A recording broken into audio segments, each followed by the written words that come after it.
દાહોદ જિલ્લાના ગરબાડા તાલુકામાં આવેલ પાંચવાડા પ્રાથમિક આરોગ્ય કેન્દ્ર ખાતે મમતા દિવસના ઉપલક્ષ્યમાં મુલાકાત લેતા ADHO મુલાકાત દરમિયાન તેમણે સ્થળ પર હાજર સગર્ભા અને ધાત્રી માતાઓને પૂર્વ પ્રસૂતિ અને પ્રસૂતિ બાદની તપાસ, બાળકોના રસીકરણની કામગીરીનું નિરીક્ષણ કર્યું.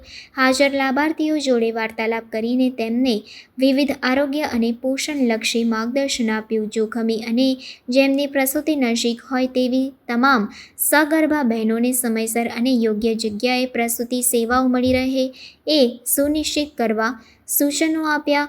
વરસાદની ઋતુમાં વાહકજન્ય, પાણીજન્ય રોગચાળો અટકાવવા યોગ્ય પગલાં લેવા અને ગ્રામજનોને શુદ્ધ અને ક્લોરીનયુક્ત પીવાલાયક પાણી મળી રહે એ હેતુથી સ્થળ પર જ પોટ ક્લોરિનેશન પદ્ધતિ શીખવીને કૂવા ક્લોરિનેશન પૂર્ણ કરવા સૂચના આપી. વધુમાં ભારે વરસાદ દરમિયાન પણ પ્રાથમિક આરોગ્ય કેન્દ્ર અને પેટા આરોગ્ય કેન્દ્રો પર તાત્કાલિક આરોગ્ય સેવાઓ મળી રહે એ સુનિશ્ચિત કરવા તેમનું મૂલ્યવાન માર્ગદર્શન આપ્યું હતું.